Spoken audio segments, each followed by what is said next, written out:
everyone! Hi! So, today was supposed to be our midnight coffee time with Amy, part of our kind of voice acting slash streaming group that accidentally happened to be a thing. But because I'm stupid and couldn't watch all the series, like all the anime stuff that I wanted to watch now, what happened is that it's gonna be changed for next week. We're gonna see which day, most likely the same day, like next Wednesday, probably. We're gonna have one the week after that too, like with Beck, which was another person part of our Nekopara collab. And yeah, in general, things are going to keep being like this, like for one collab a week. Hopefully, I really hope so. But yeah, because of my small scuff, we're going to read Luxium today, like the handmade game. Also, don't forget to support the game. I'm gonna quickly put the link in chat so you guys can go and support the game. This is the link to Ichito, which is like the site where you can find the game. But in general, you can also find the game and the developers on Twitter. If you check my Twitter, I linked the official post when they shared the game, which was quite maybe 2 months, 1 month back. The game is not that young, so to speak, but yeah, we're continuing with this. I don't know which visual novel or game is gonna replace this, because after we finish this road, I'm gonna leave the rest for you guys. Like, I'm gonna leave you to just figure out the other roads, since each character has negative road, positive road, and kind of you end up with your dorm mate road, the one that we actually got first. So yeah. Also, I'm very happy for all the people that joined yesterday. I didn't expect we just messing around with Phoenix and just trying to voice act. We'll end up with 3 people joining us, like following me, which is very nice. As you know, Twitch kind of made changes recently, like some of you might know, which basically means that if at some point I become affiliate, I'll not be able to advertise anything, kind of, because they're trying to limit the money you can get from them, basically. But yeah, for now I'm staying here. I like Twitch as much as stuff happens here. And also, I technically can't stream on YouTube even if I wanted, because my PC is such trash. But yeah, one good thing is that my model is way more responsive nowadays, thanks to, there is another fairly small, I would say, Vtuber, who basically made a tutorial about how you can make cheaper models more responsive to movement and whatnot. And thanks to that person, I kinda managed to make stuff a bit more movable. So you can see me do this and move kinda a bit more. But yeah, what happened thanks to my small brain and the scuff with the schedule is that tomorrow we're gonna hopefully finish Madfather, and then for Friday I don't know what we're gonna do. I'm probably gonna do just a random stream of something, but I still don't know what. Maybe we're gonna do Plants vs. Zombies, since I know that some people that follow me like that game. But we're gonna see. And I also want to get another visual novel to start. Maybe I'm gonna continue our life so we can finish the kind of mid part, because we're like young adult currently, and we have one more chapter of young adulthood, and then we're becoming full adults. And we finally got to be with our partner in the game. Like, it finally happened, so maybe we're gonna do that. I don't know, we'll see. We kinda gonna wing it. But yeah, thank you again for the support yesterday. And with that said, I think we can go and play Luxium now. Like, I call it Luxium because it's based on them, but it's like the game is called Light Away. Yeah. The one thing I don't like when I have to start playing the game is the fact that my model is gonna start being stiff because of the lack of space that I have.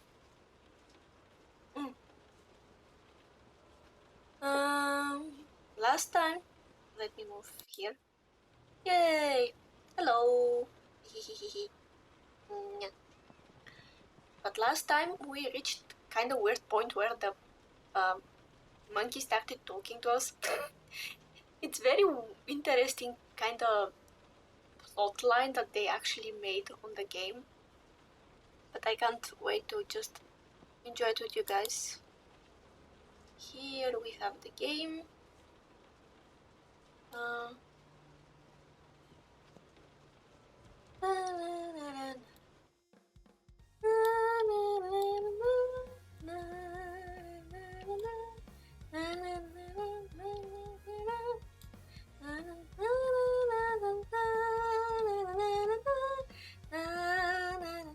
I love this game. The fact that everything is made from scratch steals my mind, blows me. Especially the music part, because I like doing music stuff. Speaking of music, soon I'm gonna start mentioning some stuff because I am working on 2 future covers of songs, and I can't wait to show you guys. Hopefully better than my first attempt, but yeah.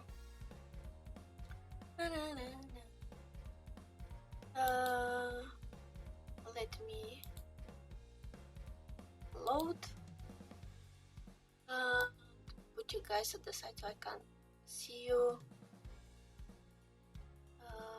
Here I think it's gonna be fine. So here is where we ended up the last time. That's gonna be interesting. Let me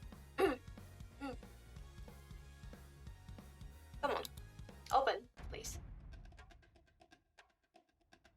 Oh jeez. Wow, that text is small. So that's so funny. They had like the monkey talking, but it's also kind of like the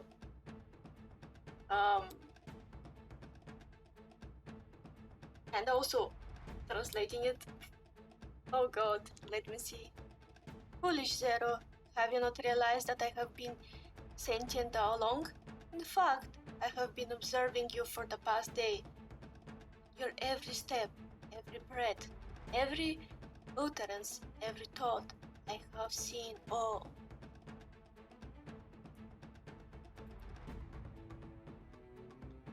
I have seen you.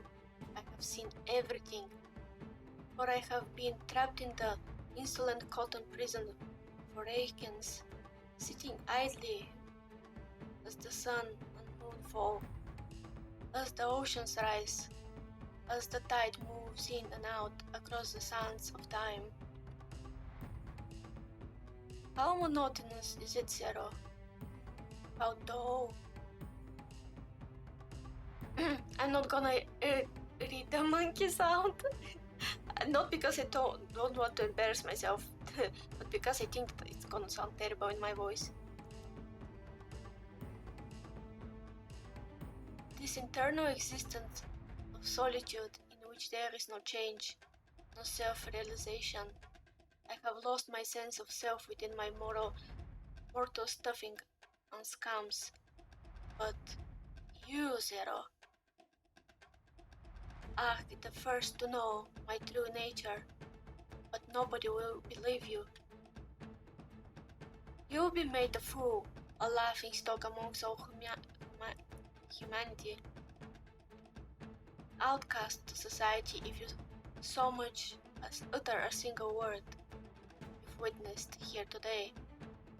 Only I, my Estri plush toy, will remain. Yes, I, the great and mighty Baba. I mean, technically, he's using the name that Vox gave him, which is kind of funny. This thing has a little voice box. Neat! Funny, I don't remember pressing anything. Oh my god, we are same here, stupid. Okay. Wait. What are you doing? Hand me, false pawn. Least you wish to face what? Mark my words, Zero. There will come a day where I, the great and mighty Baba, shall regain down Helicopon out of humanity. And only I and your precious Vox Akuma shall remain. Possibly, Onigiri. I remain on the fence about the chap that matters not. Zero, I demand you unhand me. Also, we actually hear the monkey like a monkey, like like as a character we hear the monkey as a monkey, which is very funny. Oh god, that's gonna be interesting.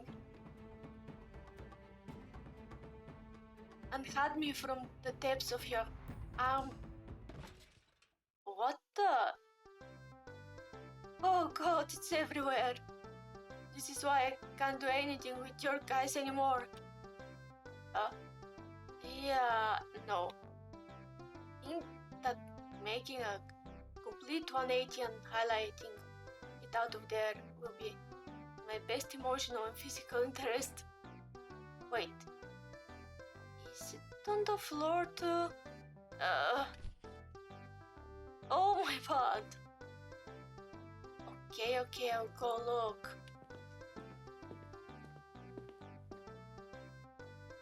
A cracked door. The noise must be coming from this room. A little peek inside wouldn't hurt, right? Oh, come on.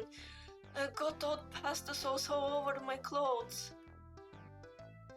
This is why I can't get anything done with you guys. We came here to clean up, and somehow we ended up making even more of a mess. Oh, come on. You know you love us. Yeah, I get it. We're having a real heartfelt moment here, but I'm stuck in a puddle of half decomposed burnt pasta sauce. So, if any of you guys would like to help me out, that would be great. Hey, it's pasta gravy, and hell no, you smell like roadkill. I feel like if I touch you, I'm gonna get plague. At this point, I wouldn't be surprised if you did. The sauce is so old that it could be put in a museum as an ancient relic. I wouldn't mind putting it in a museum. Oh, this is your fault anyway. Touché.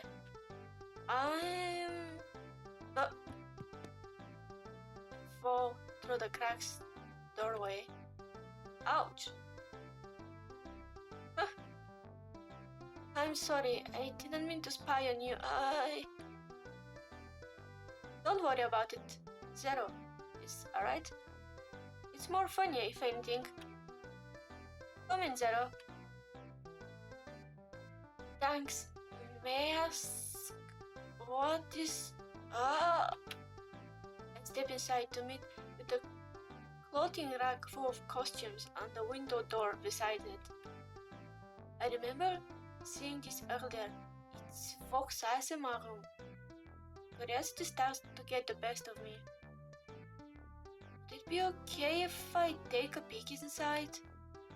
The kindred share a look before giving an easy shrug and gesturing towards the door, telling me to watch out for the spilled pasta sauce. As they return to cleaning, I peer into the window, scrunching my nose as the mess that greets my vision. A room that provides a treat for the ears but not for the eyes, I suppose. I can't help but let out Checo. Maybe I should ask Fox if he needs help tidying things up. He's here for vacation after all, and I'd be glad to provide assistance however I can. Then again, considering the kindred are doing cleanup, some of them probably do so for him. That, or they just don't want dust all over the place. After I wave goodbye to kindred and wish them luck on their cleanup attempt, I step out of the room and into the hallway, deciding to go back to where I came from and wait for Fox once more. Only again? Oh shit. Without thinking, my legs start moving on their own, completely forgetting about Vox's order to stay put. I soon come to realization that I have no clue where I'm going, with only reverberation of the sudden punk echoing throughout the hallway to guide me. Finally, I slow down to find an open door in the middle of the corridor. I slowly turn my head, only to find... Stupid... I swear if this tries to one more time, I will... in your... or else you end up like flash screen. Fox with his arm wrapped around the rim of the empty pot, pointing and cursing out the leg of the metal table. I take a small step forward. Oh, hello there, Zero. Don't mind me. I'm just showing this jackass who's the boss around here. It had the audacity to stub my pinky toe again. It's so funny, it's like the corner is actually sentient. Oh god. Rat bastard. Unable to comprehend the hilarity of the scene any longer, I burst out laughing. It leaves my body crumpled up in the corner of the kitchen doorway, clenching Baba in my arms. So funny. Nothing you just... I would never imagine the Vox Akuma voice demon, the leader of Akuma clan, has been brought to shame by the leg of the metal table. Oh, Zero. Sweet, innocent, naive Zero. I don't think you understand. I have been at an ongoing war with the table for centuries. I have fought many formidable foes in my lifetime. However, tables have been a thorn in my side. Do you understand? With my laughter out of my system, I finally calm myself down and bring myself to stand back up again. Once I'm able, I walk towards the doorway and meet Vox at the opposite side of the eyes on counter that he was working on. I place Baba on the chair next to me. Okay, I will respect your feud with the table. Thank you. So, what were you up to before all of the... well, this? I was actually planning on making something for us to eat. I wasn't really sure what you would like, but I got started on some chicken curry. It's gotta taste so good. It's hey Zero, come closer and try some of this. I didn't go too hard on the chilies, did I? Oh my god, the jazz at the back. Okay, I see you, creators of the game, I see you. Fox pulls out a spoon from the drawer and scoops up some of the sauce. He holds it out to me with a smile. I mean, yeah, he's suggesting it, so why not? It's not only because it's gonna give me point for him, it's just normal reaction, I think. I place my hand on the counter and push with all my might to lean over. In one smooth motion, I take a bite from the spoon that was still in Vox's hand. Immediately my eyes bulge, almost comically, as I start frantically breathing out of my mouth. Zero? Hot! Ah, it's hot! I found my face as though it may take away the burning on my tongue, and finally slow, tears in my eyes when I look back at Vox. Sorry, it's a bit hot. I think I had burned my tongue, but it's still really good. You didn't go too hard on the seasoning. A little more would be perfect, actually. Zero? You were supposed to, take the spoon. Huh? I look up and find the newborn right in his face. Nothing. Oh god. I mean, my intention wasn't at all to make him shy, but apparently he just wanted us to take the spoon. Okay. Okay. Vox helped himself to a spoonful, clicking his tongue a couple of times, most likely to get better feel of the taste and texture of his creation. Still feeling like it's missing something. Oh, right. The coconut milk. Grab that while I prepare more of the sauce. We've got a lot of hungry mouths to feed. Oh! Yeah, that's so cool! Oh my goodness, I just realized that they're kindred at the back. That's low-key creepy. But I like this so much, look at them.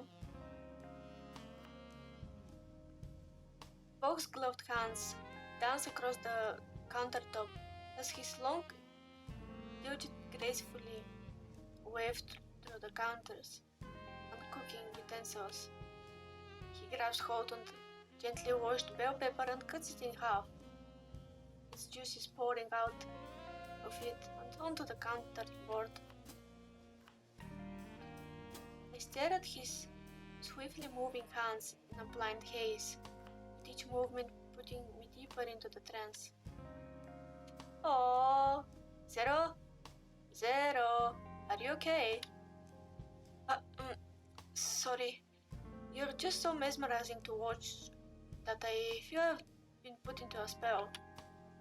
Well, I'm glad to have yet another opportunity to make you even more infatuated with me. Hey, that's not what I mean, and you... Whatever you say, darling. Okay, lovebirds. As much as we find your shameless flirting very cute and entertaining, the rest of us are hungry too. Folks, can you make something for me next? I've been craving some dessert. Yeah. How about you teach us how to make cake? Figuring you need some since you don't have much of that in the first place. Or would pancakes be more fitting? If I'd... They're joking with you so much. If you guys continue with this slander, I will ensure that you all serve for the next few days. Hey! Don't lump me in with those two. I didn't do anything wrong. The kindred slowly filled the room, their contagious joy mixing with the sense of chicken, coconut milk, and coriander. Day goes on as we fill in with stories, laughter, and Carmen Didn.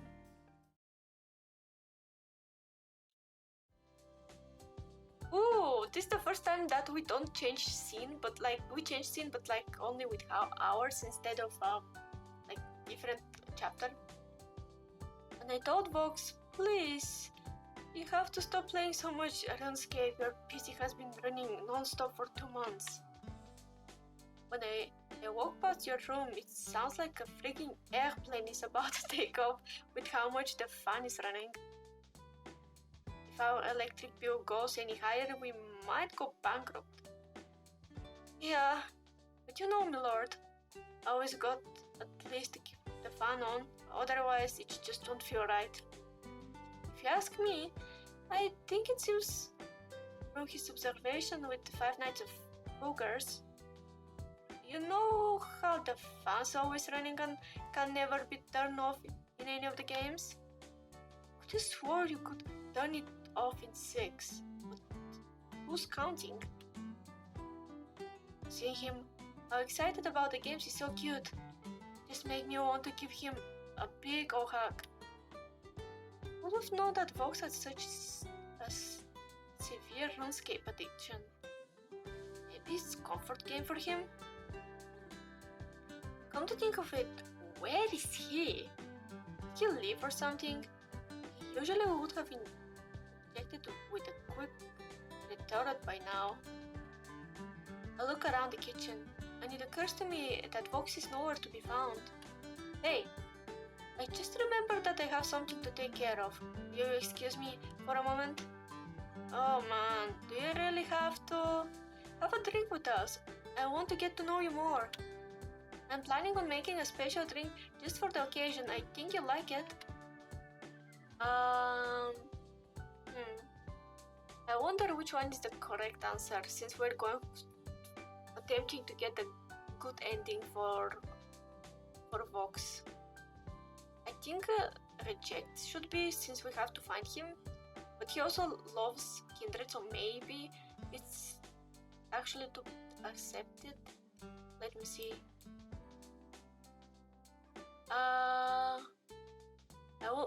Let me see. Okay, I think maybe. So it probably is this. Yep. So it's because he likes Kindred so much that being with them is actually a positive thing. Like if we choose to be with them, it actually gives us point for Vox. That's nice. That's cute. Vox can take care of himself, so I decide to spend more time with Kindred. After a few rounds of drinks, and an oldie gathering incident involving someone pouring a gallon of milk into a pitcher of a Pepsi, we all find ourselves completely wasted. And they just scream like little girls again. Hey, shut up! I swear, I never played FNAF on VR again. You guys are the absolute worst. They throw their heads back and drink milk out of their respective shot glasses. Interesting, with all the big talk, I would have never taken you for a scary cat. Pastor, hello, thank you for joining us. I saw you streaming, how are things going? I was going to visit you for longer last time. I think that I just showed up to lurk. I hope things on your side is going great.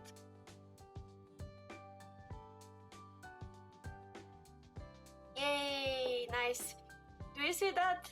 Now every time you put emote, it's going bounce off of me. I love that feature. It makes things very funny. Thank you for using your cute emotes, they're so funny. I really, with how things are going with Twitch, I literally want to be affiliated just so I can use emotes. This is the main reason currently. Again, thank you for visiting, I hope you enjoyed the narration. Interesting, with all the big talk, I would have never taken you for a scary cat. I am not scared. In fact, I'm above horror games, which is why I simply choose not to play them. Without even flinching, quick Kindred pours another shot of puke and takes a swig. Civil Kindred puts them on the back with a childish grin. Sure, keep telling yourself that. Sorry. Sorry for leaving, everyone. But I come bearing gifts. Vox holds a bottle of wine in each hand, one of which was already half emptied. He approaches us and slams them down the table with a blurb. I found these gems in the wine cellar. I think it might be from the same brand that you guys served down at the Cabaret Zero. Oh, let me in on some of that. We continue to drink and laugh throughout the night. Midnight, I love you. I come to find myself surrounded by the rest of kindred, all of whom are completely shit-faced and barely teetering on the edge of consciousness. Soon, there is nothing but a murmur in the kitchen. I get up from my seat to find the elusive demon has left once again. This is the third time today. I'm seriously starting to think there's something secret back rooms in this place. Everyone is already asleep. Wouldn't hurt to go look for him, right? Also, now we can go look. Oh, that's beautiful. Look at that. Yo. Oh, jeez, I didn't want to skip a line. Wait. I'm sorry for that. I wanted to hide the screen, but instead I moved the text. I leave the kitchen and wander around the castle corridors. In the distance, I spot a shadowy figure. Whereas I draw closer, only to find his ebony hair batters in the moonlight with slow glow as it appears through the open window beside him. The gentle breeze lifts his hair off his shoulders, covering his face. Narrowly through the reflection of the nearly empty wine glass in his hand, I catch a glimpse of his iridescent orbs. His skin looks more pale in the moonlight, more delicate, frail. Fox? Zero, I didn't expect to see you here. Where are the other kindred? Completely shit-faced and soundly sleeping on the kitchen table. So they're doing alright. He finally turns towards me to meet my gaze, his full stature coming into view. His cheeks harbor a tint of sanguine. How much has he had to drink?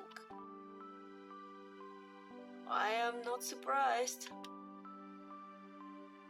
Vox takes another sip from the wine glass, finishing the rest of his content with ease.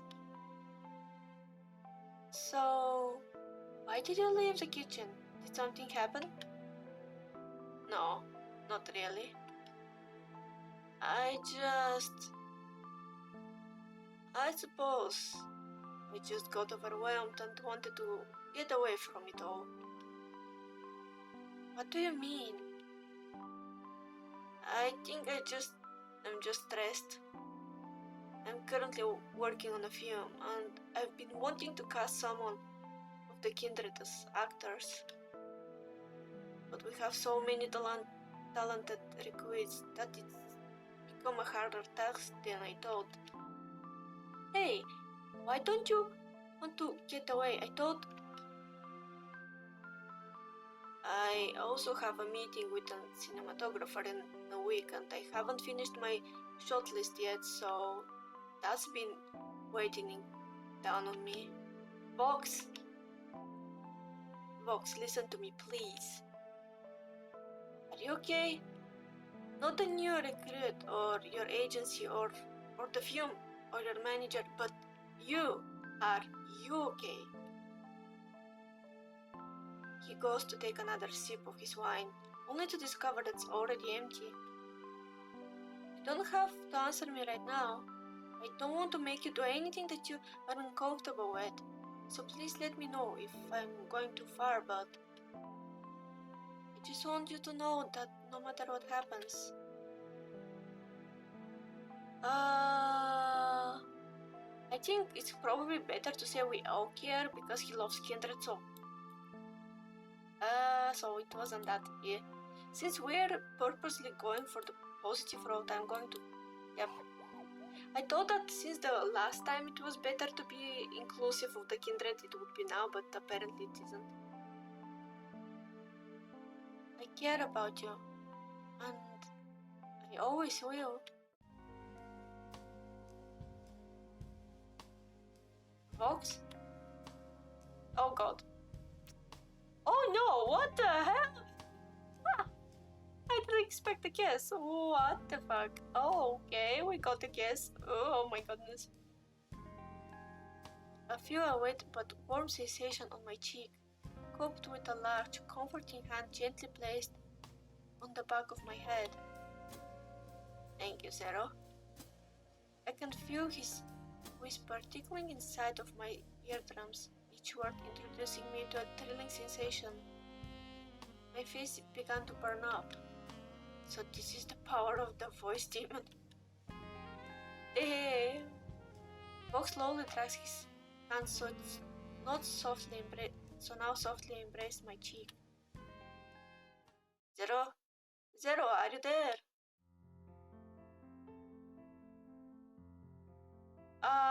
Who is that? Also, Vox is gonna be jealous if that happens. What the hell is happening?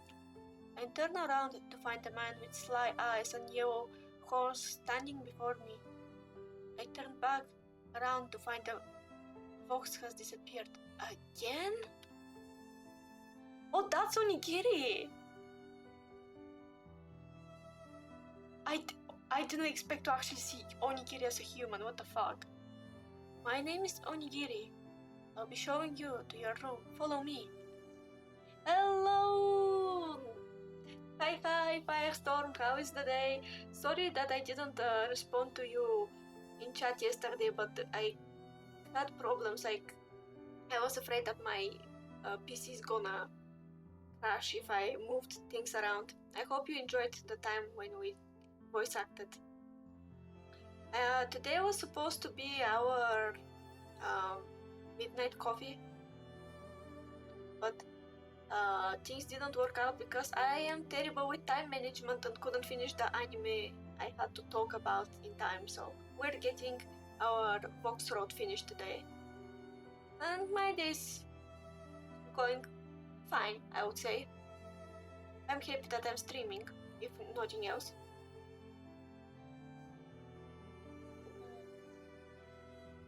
Again, thank you for joining. It's so nice seeing you join, even for like yesterday, for things that you're probably not that interested in. Look at who we got. We got Onigiri, by the way. Onigiri leads me down the long corridor to my room. We walk in comfortable silence until we reach our destination. Onigiri graciously opens the door for me. I smile and quietly thank him as I move to enter the room. It doesn't take more than one step for me to freeze and gape at the scene I'm introduced to. The room is identical to the one I live in with my roommate, right down to the posters on the wall. This is... Milord specifically asked me to make sure you felt comfortable here at Takuma Castle, and what better way to do that than with a home away from home. It's a bed. How did you even... You have my ways. I like to be told when it comes to my duties. I'm both flabbergasted and impressed by Onigiri's attention to detail. It's obvious this isn't as simple as copy and paste. Each item has been selected and placed with great care and consideration for the person who would be staying in it. They literally copied our room, so we have basically a copy of our room in Akuma Castle. What? I'm still...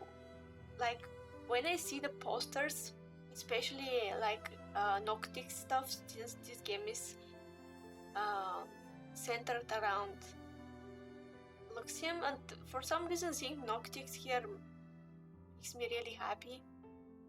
I don't know why. We're seeing the sheep pile. We're seeing the Uki people, I forgot. You guys, your minions, lookups. I don't know, I just love the way they made that room. My mouth unwillingly curves into a careful grin.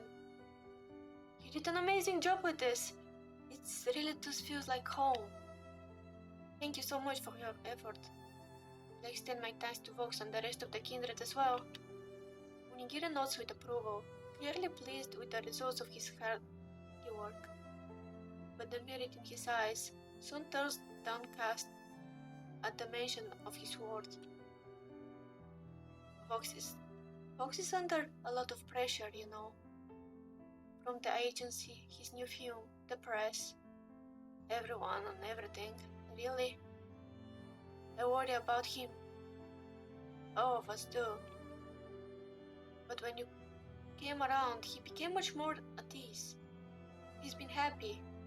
I don't know what you did, but I guess what I'm trying to say is, thank you. You're a good match for the guy. I slap my hands on my cheeks out of reflex, despite my blush being well masked by the darkness in the hallway. Good match for him? What do Onigiri mean by that?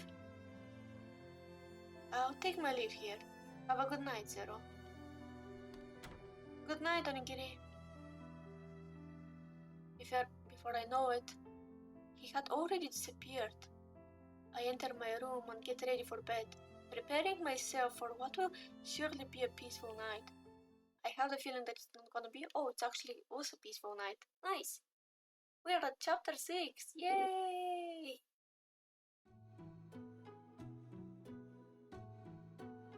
My groggy eyes slowly open to an oddly familiar room. It takes me a while to adjust to get my bearings to the new space, but the reality of the situation soon dawns on me. That's right, I'm staying at Akuma Castle for the next couple of days. Sometimes I forget for a moment that I'm not actually at home. I still can't get over how they managed to make this place look exactly like my actual room. As I let out a yawn and stretch, a knock on the door draws my attention.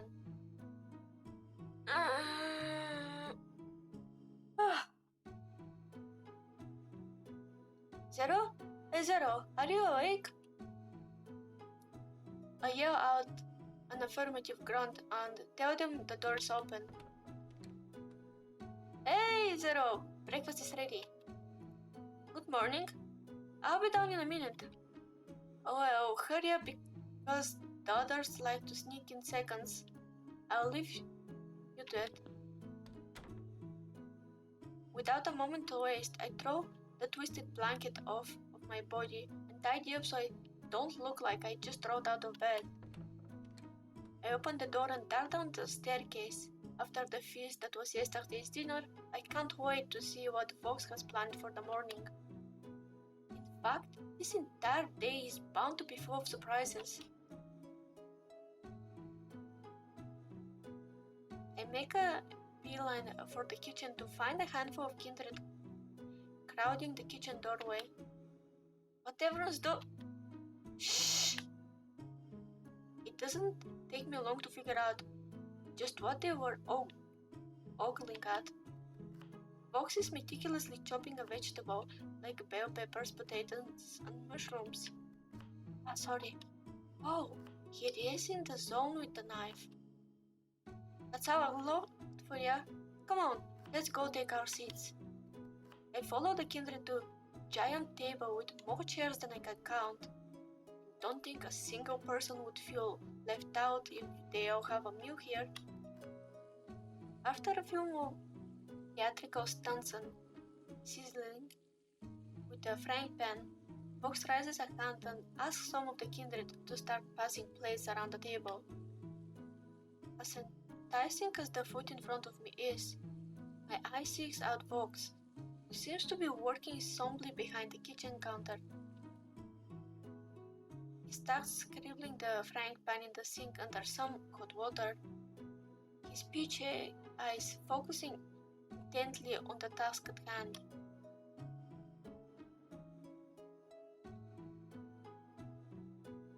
I decide to go check on him. He jolts when I put a hand on his shoulder. Zero, good morning. Remember to eat your food before it gets cold. Well, by that logic, you should be eating something too. Why don't you come join us, Fox? Don't worry, I'll be alright, Zero. Although, I might need drying off all these dishes. Care to lend me a hand? Of course I'm gonna help him. Well, the sooner he gets this done, the sooner he can eat with us. Grinning, I grab a dish towel and start drying the kitchenware. Our movements become autonomous as we seem to work in unison for a seemingly minutiae task. I'll see the gratitude on the demon's face as I dry the last dish. Thank you, Zero. It's pretty hard to get me started on a task, so it means a lot that you've given me the motivation I need to get it done. Ask me to beat Sekiro or I could do it in a heartbeat though. Of course, Fox. Happy to help. I like how they really put many of the actual things that the streamers themselves deal with. Since Vox has ADHD, he has very hard time finishing tasks. So the fact that they included this makes me happy. It's very personalized game. You know that the people who made the game actually watch the streamers enough to know them more than just entertainers. It's only then that I noticed that Vox eyes look forlorn. My mind races over the infinite possibilities of what could possibly be going through the demon's head. In a sudden moment of clarity, I managed to pull him aside by the kitchen doorway. Hey, did something happen after last night? Usually you have a lot more to say. Oh, Zero. Have you been keeping an eye at me? That's cute. He pats my head with soft smile. Only then do I notice the bags that loom under his eyes. Did he sleep at night at all? No need to worry. You pretty little head about it. Do you understand? I'm still not convinced. Maybe comfort him is better. Today is not my day. I always choose the wrong choice for the right ending that we're going for. Oh, it's reassure him, not pressure him. Obviously, that's gonna be the right. Okay, I forgot how to read apparently. I understand, but I'm just gonna remind you that I'm here if you need me. Absolutely anytime. You mean a lot to me, and I wanna be there for you whenever I can. But I don't wanna force you to do anything either, so if you change your mind and you do want to talk, I'm always here. His eyes attempt to meet mine, but they still seem to look past me. Something shifts in him, something that I can't quite place. I chill out down my spine as his eyes quickly widen. You have to excuse me, Zero. I just remembered something important I need to do. He takes off past me without another word. One of the kindred walks up to me. I'm sorry, Zero. It's not your fault. He gets like this sometimes when someone leaves or when a new kindred comes to join the agency. I'm fine. I just hope he's alright. He will be. One of the kindreds runs from the dinner table to meet us at the kitchen doorway.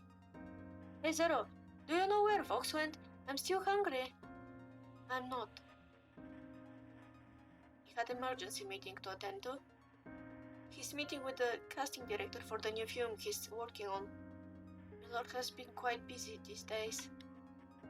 Alright, well, I won't bug him then. The civil kindred skips back to the table, with the civil kindred walking behind him. What was that about? With breakfast out of the way, the kindred and I clean up the kitchen and go our separate ways. I'm now left to my own devices. So apparently Vox is hiding something because he kinda switched out of nowhere, like he's in bad mood clearly, but something else is happening.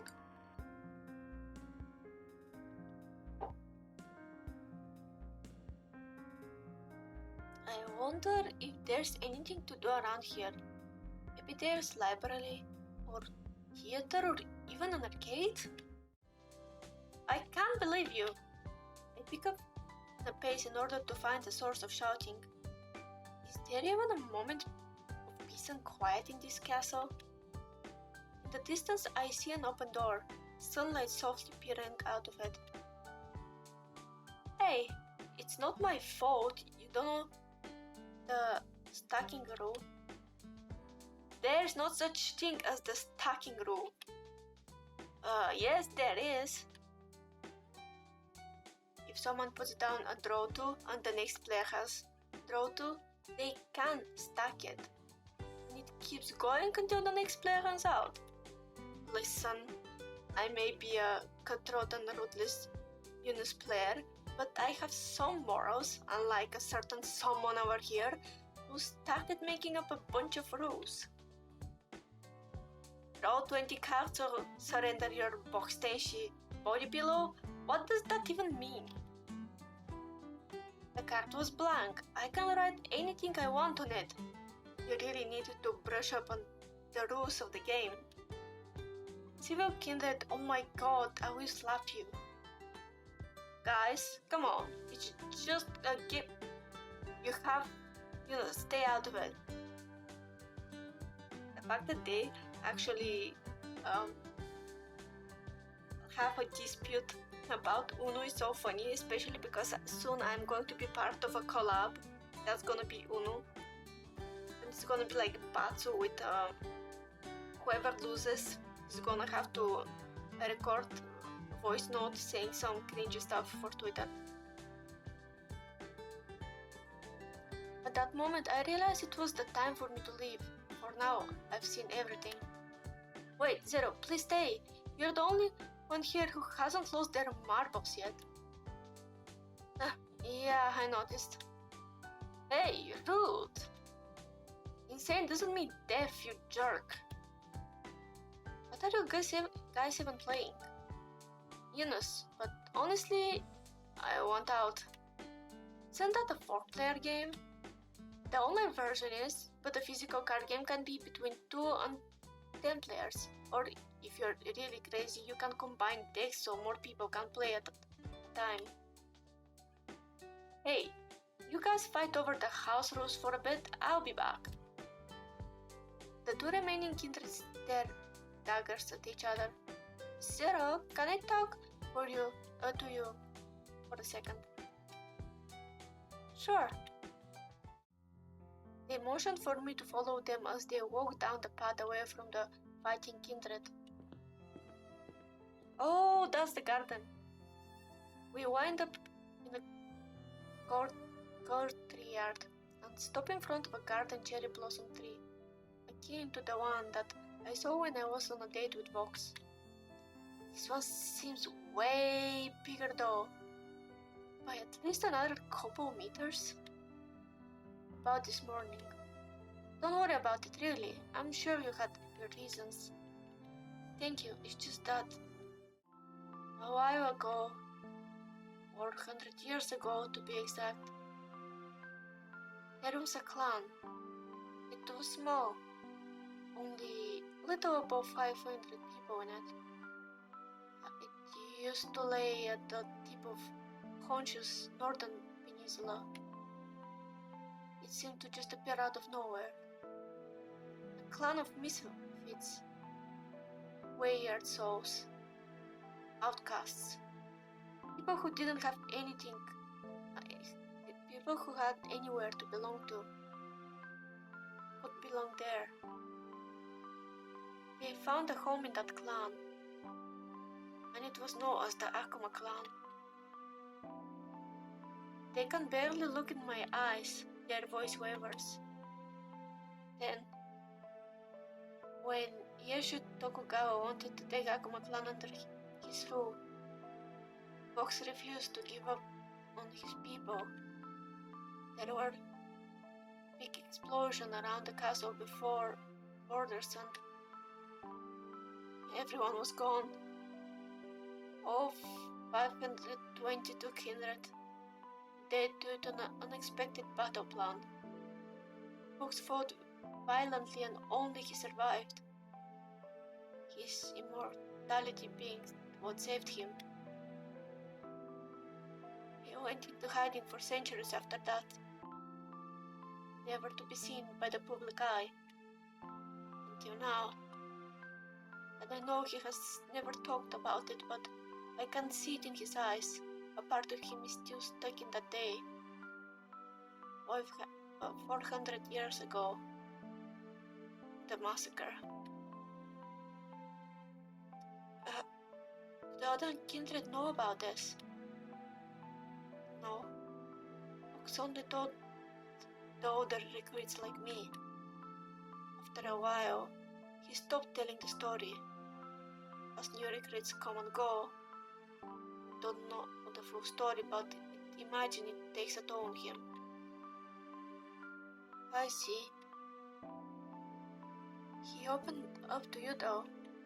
Really? Yeah, he's more at ease when he's around you. More at peace. I can definitely see some kind of change in him. You're good for him, Zero. You really are. Thank you. I'm doing my best to support him. I hope so, for our sakes. For his. Hey, Sev! They jawed at the sudden touch of the Koi kindred hand on their shoulder. What is it? Choices we play with 7-0 rule, and I keep telling them that's just the online version. House rule, Koi. How many more times do I have to explain it to you? You're not getting it. God damn it. I need to make sure these two don't kill each other. I was nice talking to you, Zero. I give the Sea of Kindred a sympathetic wave as I watch them herd their rabbit friends into the kitchen. I take in the grandiose of the bittersweet scenery before me. One of the heartache, but also a new beginnings. Oh! This is a dawn. This looks so cool. This is so pretty. I continue to wander around Akuma Castle alone, as most of the kindred are outside or doing work in their own pockets of the castle. Though it's bustling and full of life in its own right, I can't help but feel lonely as I traverse through the empty halls. Each one of my footsteps reverberated throughout the walls as I walk aimlessly. In its solitude, these halls began to take on their own meaning, their own form of isolation. As I turn the corner, something crashes into me full force, knocking me off my feet, or rather, someone. Zero, are you okay? Don't worry, I gotcha. That's onigiri. He bends down. Sorry.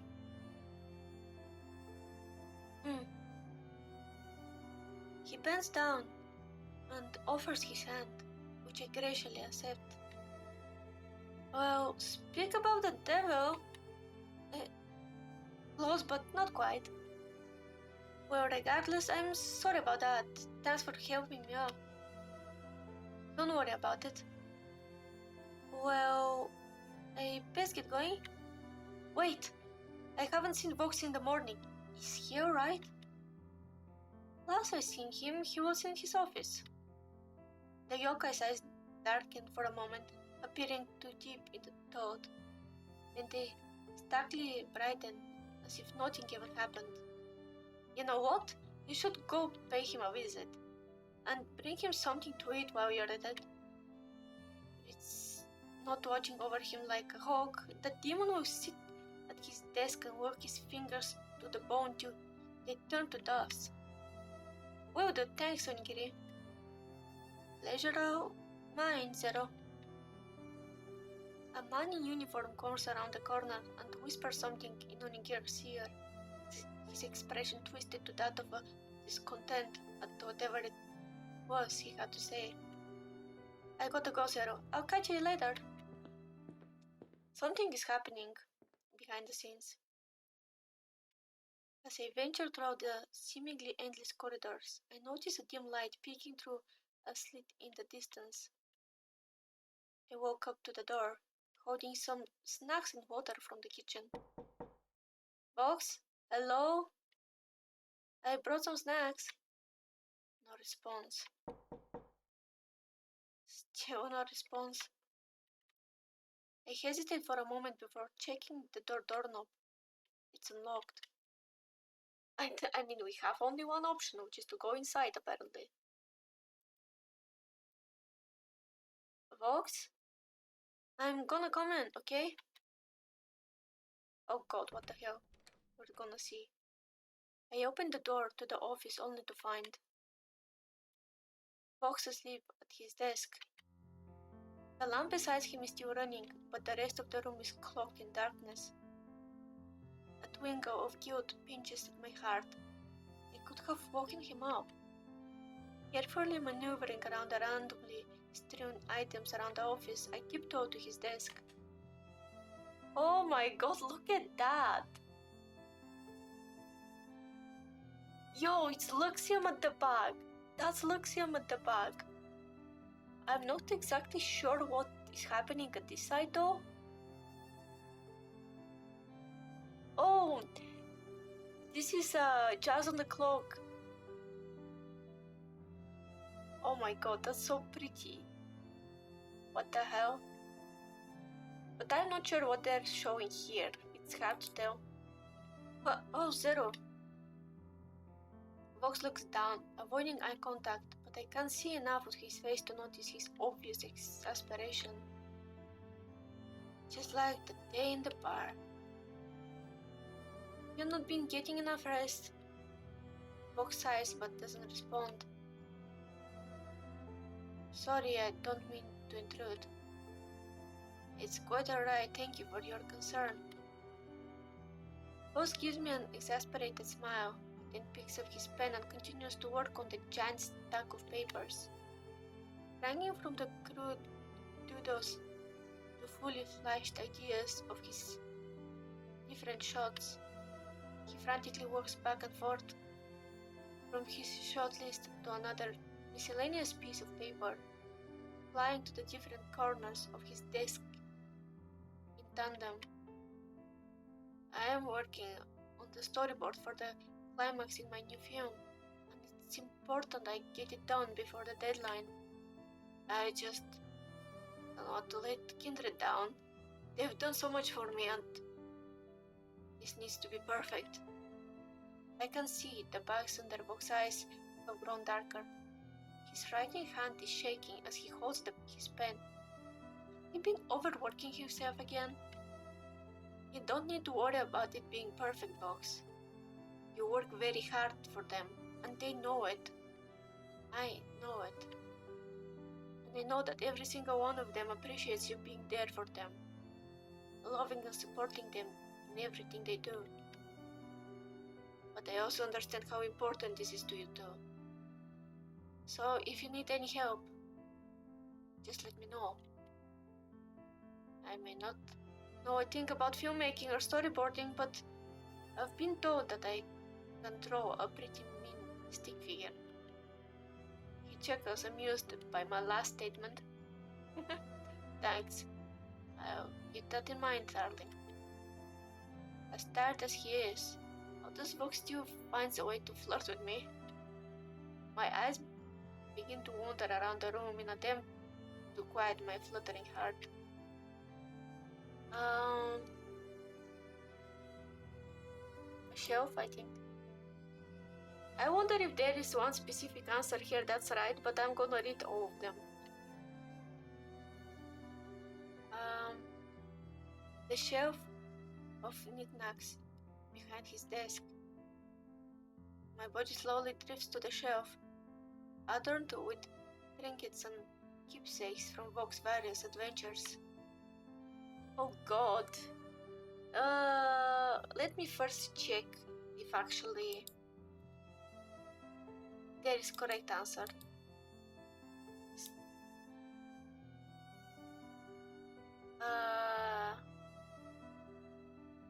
It's not this. Okay, so there is not correct answer, so I assumed, yep, there's not correct answer. So we got with the initial thing, which was the shelf. A photo book, maybe? So that I'm doing this, but since the idea is to get the right answer, yep. Okay, so these are just allowed for you to explore. I'm going with my initial, which was the photo book. A small leather-bound photo book. I opened the book to the first page to find a portrait of 3 demons. A woman with silky black hair, a man with stoic face, and a little boy. Oh, Vox, is that your family? You found my photo book. I remember sitting still for the portrait. Felt like hell. I continued to flip through the papers. A white-haired man that looked early like a Vox, onigiri in his demon form, Baba wearing sunglasses on the beach, and wait, what? Vox? Vox, is that a mullet? Offense neon colors, crop tops, and ill-fitted bell bottoms playing my vision, and on top of all of it, that was this monstrosity. And this was not ordinary mullet either. This was a magnum opus of mullets, a mega mullet. I would have been never thought that I would ever see Vox in such state. But before I can give him the masterclass roast that the demon so desperately deserves, the photo book is frantically snatched from my hands. Vox rips the page out, shaking parts and throws in the trash. He breathes heavily as individual beads of sweat began to trickle down his face. You saw nothing. I won't say something funny, but I think that I still want to live long enough. I'll roast him for another day.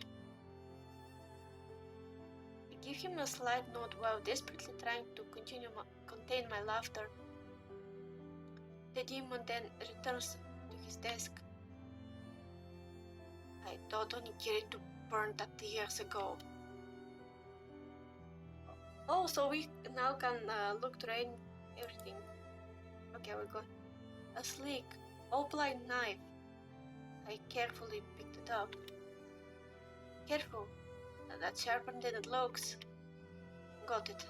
Wait, what the hell is this? I turned the knife over to find an undesirable boom bombarded with kiss imprints in the red lipstick and a small sticky note that says, "We love you, knife gun, oh. Please, call me baby girl from Kindred." Ah? Seriously, every time I moved this thing, the Kindred always managed to find it. This is like 8th time this week. You know what? I'm not even gonna ask. So they, for some reason, steal the knife and try to flirt with Vox by using the knife and such. What? A red and black holographic set of demons and throw its dice. I like how they're trying to run from advertisements, so they renamed everything, which is so fun. Ah, so well designed. Are these custom made? Yeah. In fact, one of the Kindred handmade them for me. After that, we all started having weekly sessions. One of them surprised me with this beautiful set for my birthday. I was surprised at how many hidden talents the Kindred have. That's so sweet. I might have to commission them to make some for me too. Well, if you're interested, you're always welcome to play with us. I might take you on that. Okay. Oh, so you literally can't go on everything. Okay. A guitar. Let me see the guitar. I thought that you can't go back, but apparently you can. The detailed guitar in the back of the room. Huh? I didn't know you could play the guitar box. Well, you've wandered around the world as long as I have. You start to pick up a couple of things. Oh, really? You have to serenade me sometime then. I'm flattered, but I don't think my skills are up to par to be doing any serenading. Shh. I'm sure you can play just fine. Do you take any requests? Not usually, but I'll make an exception for you. Great. Because I was thinking that if you played Snap featuring Lingaga. Oh, they changed the name of the song. It's so funny, they have to change names because the game is going to be played possibly on stream and also here on Twitch. So they have to not put names that can't be copyrighted and stuff. I'm afraid I don't know how to read Romanji properly. Fair enough, moving on.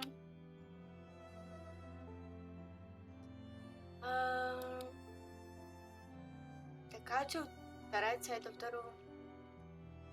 Clothes and papers are thrown around the couch and floor, which drew more attention to the giant lump covered by a soft blanket in the center of it.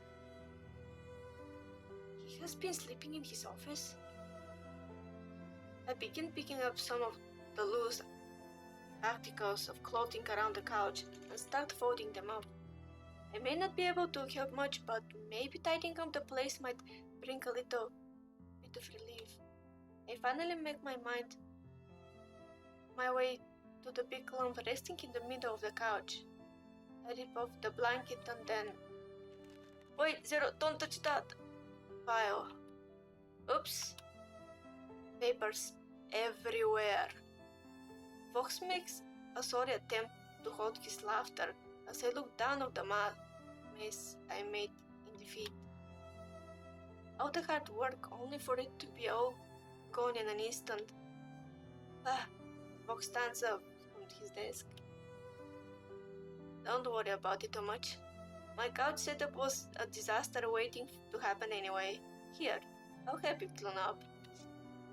He comes out from around his desk and crouches down beside me to start picking up papers. I crouch down to meet him. I begin to chip away at the task until I feel a warm sensation on my hand. Sorry about that. No trouble though. His laugh rises the hair on the back of my neck, causing me to shiver. His large hands graze mine while we pick up the remaining pieces of the ground. I try to knock. Oh, I'm sorry, I'm misreading so many things. I try to look somewhere, anywhere other than his direction, for fear of spontaneously combusting out of embarrassment. My attention is then drawn to the piece of paper in my hand, tainted with lingering reminiscence of his touch. A crude doodle in the upper right hand corner of the paper catches my eye. And then my attention turns towards. Okay, so it's... Okay. When I'm done taking a look around, I turn my attention back towards Fox's work. If it's not too much trouble. We want to talk about what happened in the kitchen earlier. I had nothing to do with you, Zero, I promise. A slight tension I didn't know I had eased in my shoulders, but a large part of my worries remained. Well, what is then? Can you close the door?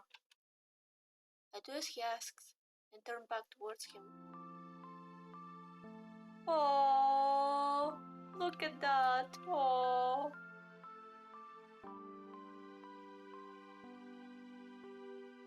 There's a long pause as I wait for him to say something before attempting to break the silence. Won't the lamp get hot? It's fine. He's avoiding the subject. Don't want to force him to talk if he doesn't want to, but if he's beating himself up this much about it. I know it's not my place to say this, but I can't tell something's bothering you. I'm not doing much today. Happy to lend you an ear. It's just... I can't stand seeing the kindred in pain. This line of work, especially where they want to do their best just to make me proud. It breaks my heart to see them suffering through it. They work so hard only for it to blow up in their face. What? Because they didn't do it the right first time?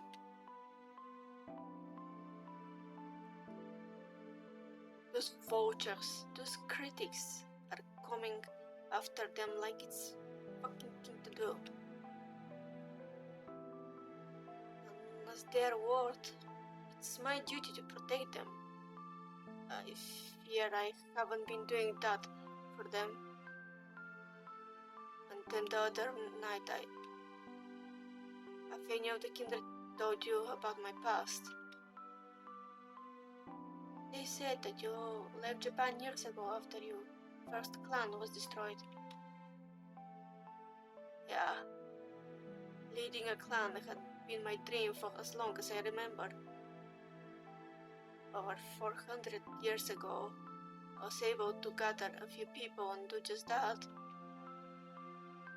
They were refugees from the warring states. We managed to carve out an existence near the coast. Then the bloody shogun came and took my family away from me. Vog's voice cracks as he struggles to hold back tears of frustration. They slaughtered everyone. Nobody was safe. Women, children, families, and anyone who was spared from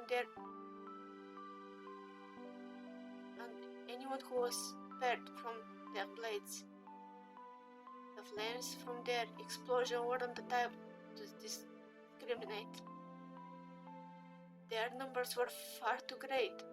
Their weapons or armor far too powerful. The most I could do was fend them off to the best of my abilities.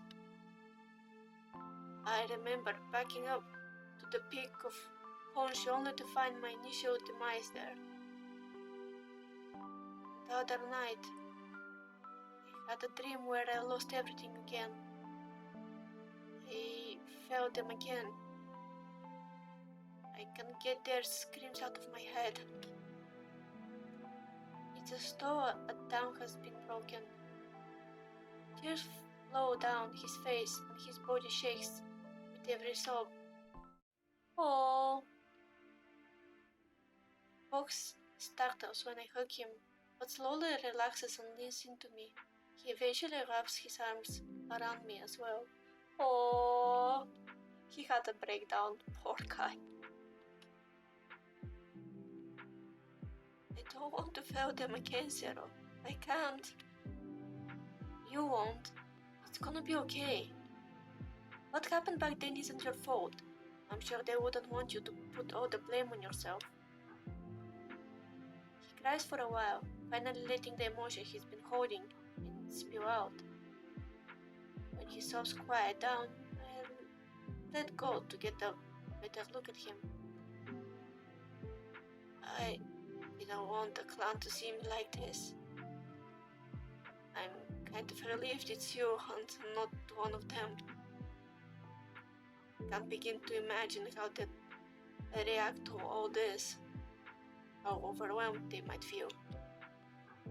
I should pick up his porcelain cheeks and watch as he pink gold eyes widen when he realizes how close I am to him. Listen to me.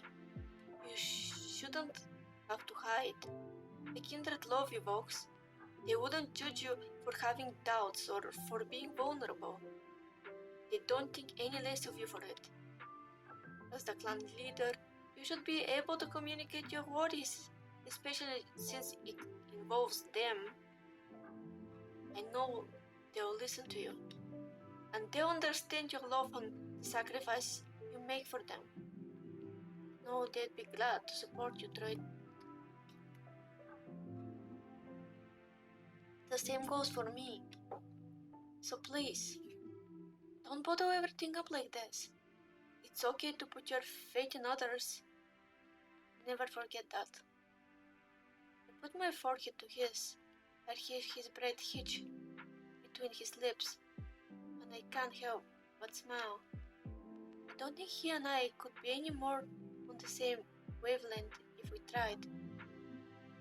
This felt right. Being here for him feels right. Thank you, Zero. Thank you.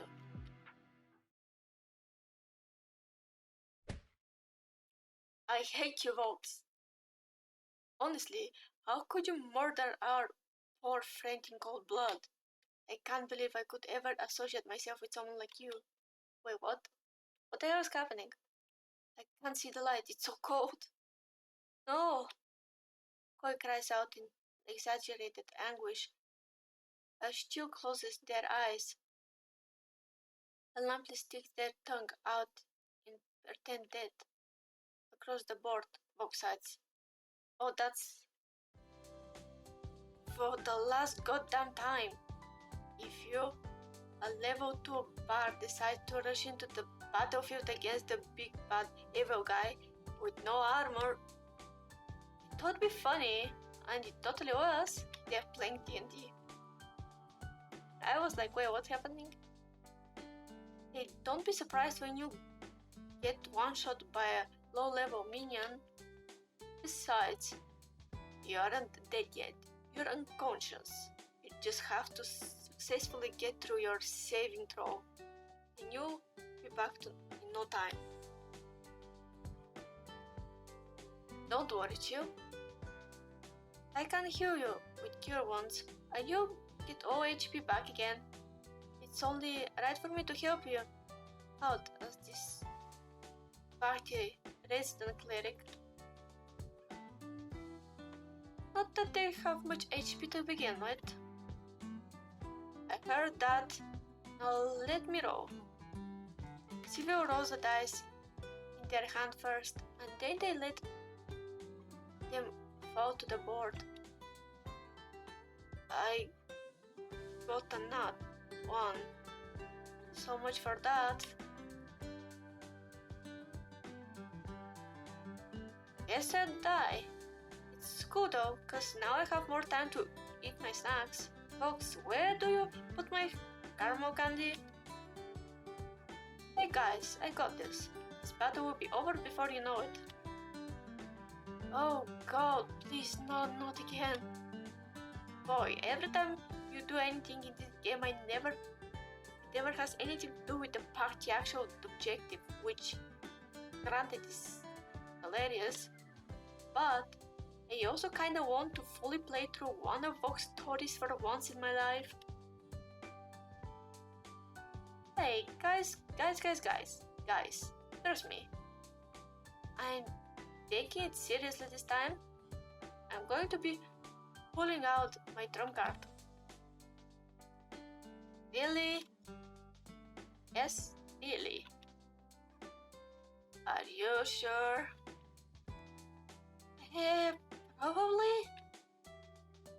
Because if you pull any weird stunt, I will off your character for the remainder of the campaign.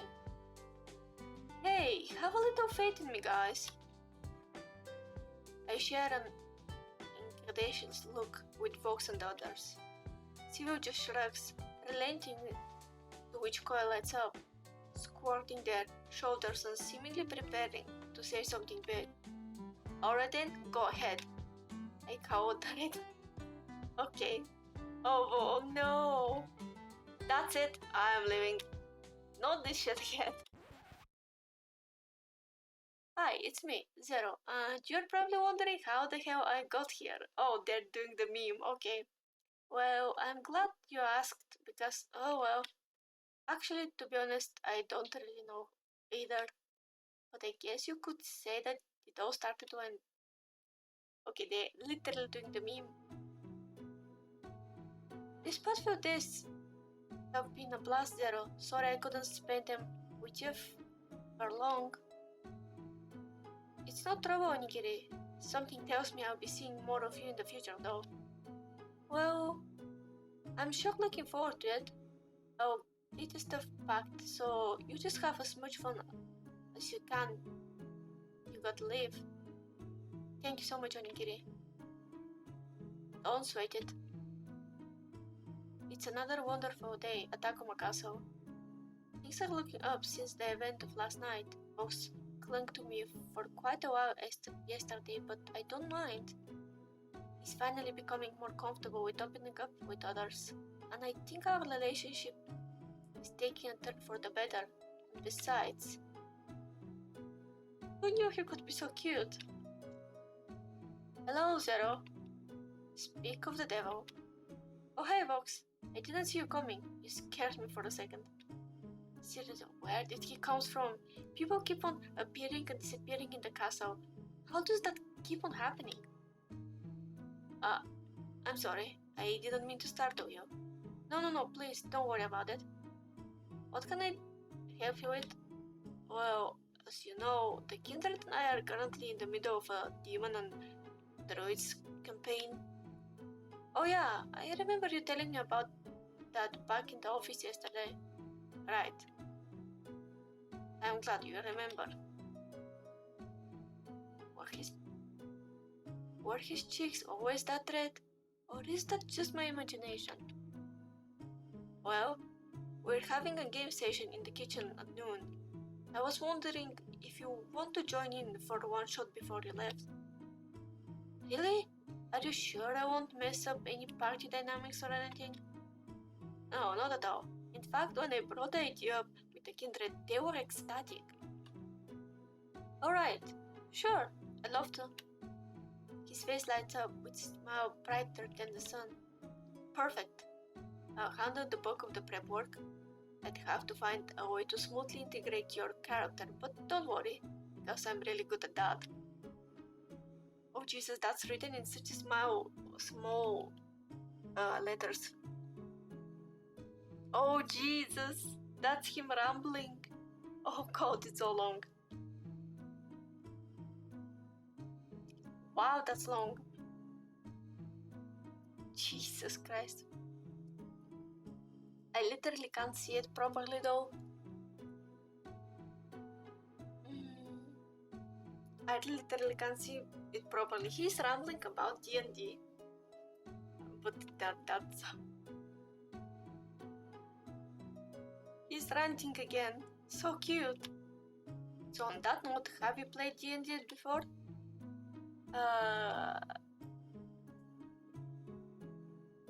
Wait, does it matter? Yeah, it doesn't matter. It's not my first rodeo. Perfect, that makes my job a lot easier. Sounds good. I'm looking forward to it. I haven't played full D&D campaign. I had created characters for D&D, but I decided to say yes because technically I know what's happening and how things roll generally. Likewise, I will ensure that the Kindred are on their best behavior for today. Wait, what do you... I'll see you later, Zero. What do you mean best behavior? And he's gone. 2 hours of chaos later... Get your grumpy feet off my counters before I make you. No, Sylvia's about ready to kill me. Using a kitchen chair, Zero Kindred is poking Koi Kindred, who is currently running timidly on the top of the kitchen counter. Koi, I've just cleaned those counters this morning and I don't know where those feet have been. I've never tell. Bro, can I please get my caramel candy? Been waiting for a whole minute. Hey Zero, hurry up and do something, will ya? I have no idea.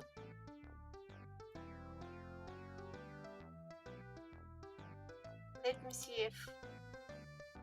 Yeah, it doesn't matter, okay. So I'm not doing anything. Hey, chill.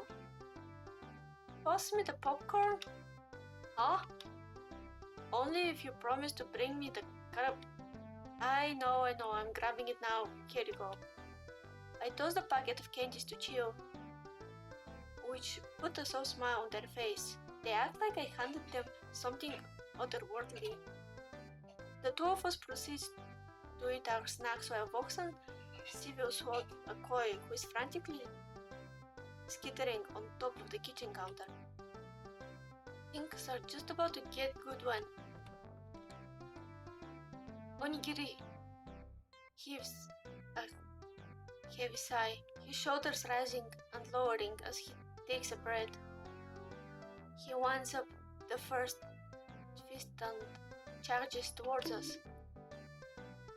He smacked us on our head. Seriously? I leave you for 5 minutes and you're already making trouble. And Vox, aren't you supposed to be in charge around here? 5 of us sit on our knees as we tremble in the might power of Onigiri's legendary novel.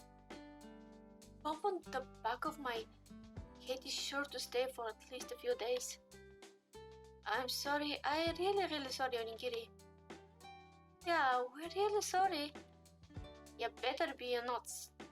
Gee, sometimes I feel like I'm the maid around here. Sounds like my mom. Shut up!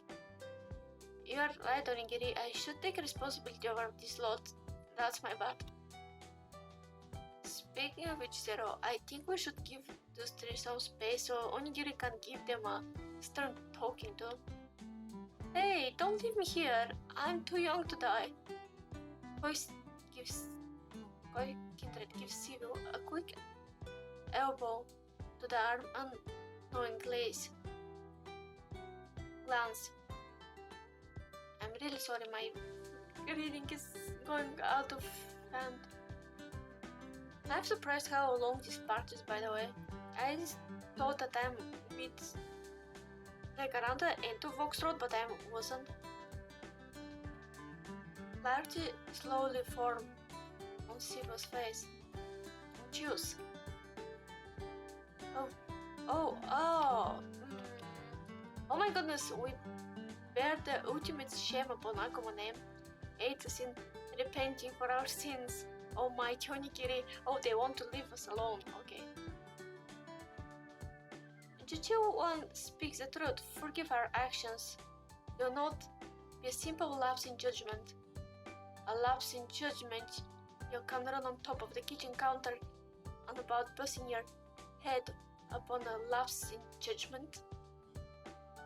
Fairly. Lapse in brain cells, maybe.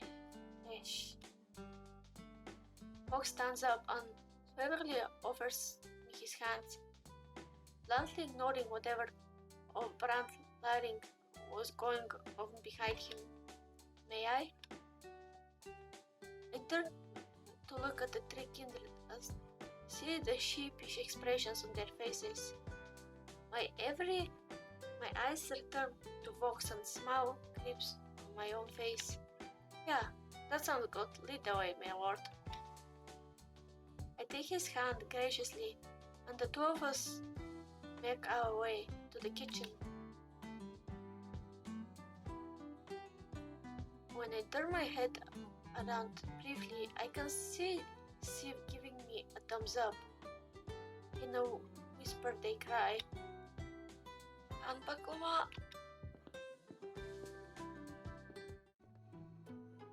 Well, that was a close one.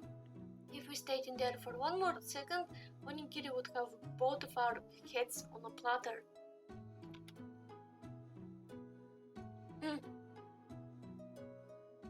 Tell me about it. At least you're a human, so onigiri would go easy on you. He is my right-hand man for a reason, after all. Can't begin to imagine what onigiri would be like if he didn't hold back. We both shudder at the thought. Also, I'm sorry about the whole D&D incident. I invited you to play a game, but we didn't really get to playing much of the actual game. Just a lot of yelling and screaming and kindred trying to murder one another. You're kidding, that was the most fun I've had in ages. Besides, it wouldn't be an Akuma Castle event without at least a little bit of all family-friendly carnage, right? Oh, something I never thought I'd say. But like I said, I had a lot of fun. I can't tell you that you all really love and care for each other, despite whatever weird shenanigans you get yourselves into. You've built a beautiful family for yourself, folks. Well, what to say? The kindred are all very beautiful in their own special way. Feel like someone as attractive as you should know what that's like. Me? Attractive? Has he been looking in the mirror? Sheesh, he's way too smooth for his own good. But we shouldn't get too sentimental, right? We just escaped from the depths of the hell that is Onigiri's wrath, and I think that calls for celebration. What should we do now? Throw a parade in light of our triumphs? Or should we run away to a faraway cabin in the woods so that he doesn't find us? Or maybe... Actually, I had something else in mind that doesn't involve going off the grid. Oh, really? Do tell. We haven't had many chances to spend time together these past couple of days, so let me take you out. Just the two of us. Just the two of us? Just the two of us. Like, yeah, Zero, like a date. A date with Vox Sakuma. The way they describe him is funny. The tall, sexy, funny, haha, charming voice demon, man Vox Sakuma. Oh, Zero, are you okay? Your face has gone red. You're not feeling well. We can always go on a different day. The demon gently places his right hand on my forehead and becomes my cheeks with his left. Seriously, are you trying to kill me? Jesus, you're burning up. Well, whose fault is that, Mr. Akuma? You really need to think twice before making someone soon. Oh, really? Well, if it's my fault, then be happy to take responsibility. The last I checked, you were the one leaning into my hand. Shit. I grab his hand and begin to lead him towards the castle entrance in an effort to cover up my self-made paradox. Let's just go already. Whatever you say, darling. Give me a moment to change and we'll be off. We decide to go to the cafe in the town, as our separate plans to go days prior were downward. Oak Street, surprisingly enough, the ride isn't too far away from Akuma Castle. Oh, we're here finally. When we finally arrive, we find that the line is a lot shorter than we were expecting. It's most likely because we're coming in a couple hours past noon. Fox pulls the car door open for me, extends a hand, and I'm let out of his vehicle with ease. He finds us a place to sit. I'll place the order. Sounds good. I'll grab us a table by the window. The town is as busy as can be outside, with passerby every 30 seconds or so walking past the cafe, or entering to get a little something for themselves. It doesn't take long for Vox to return to the table I selected. There you are. Should be done in a couple of minutes or so. So, how have you been all this time? It feels like you've been the one asking me that. It's alright, Box. I've been doing well. And I'm doing a lot better knowing that you're okay. Mr. Akuma, your order is ready. Right there, please. The coffee cups are placed before us. His is cafe latte, while mine is blue mountain blend with light cream and sugar. Well, you've heading home tonight? What are your plans afterwards? You'll see more of me at the cabaret, that's for sure. Yeah, of course. We spent so much time in Akuma Castle together that I've almost forgot about everything else. Oh, I'll never forget. Especially that one time I found you pissed drunk in the slum over the table, nurturing who knows what. I couldn't on a bike. That's embarrassing. Looking back on it, it was kinda cute.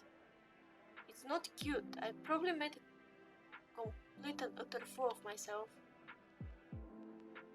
You reminded me of that one guy. Orson Welles was it? Who was drunk out of his mind. On that one commercial like, the French champagne. Wait, no, this is serious. This is a serious date conversation, nothing to be laughing over. He says as he painfully, desperately, wholly attempts to hold his laughter. I flash him a smug smile. I know exactly what you're thinking, don't do it. He does in fact know exactly what I'm thinking. No. Zero, don't do it. What, the French? Oh, the fucking, that's a very old me thing. I burst into mimicry while Vox burst into uncontrolled laughter at it. The barista gives us an evil glare. Vox almost immediately stops laughing, and we give each other a knowing glaze. Yeah, Vox, you better keep your voice down. We're in a public space, don't you know? Vox looks me dead in the eyes, half amused and half extremely cautious about his surroundings. More like in the nod, he's in fear of actually getting kicked out of the coffee shop. Don't start acting high and mighty, as if you didn't start the whole thing to begin with. Whatever do you mean, Mr. Akuma? You know exactly what I mean. As cute as you are, someone really needs to put you in your place. Maybe later. I give him a half response, partly paying attention to what he had to say and partly getting distracted by his porcelain skin.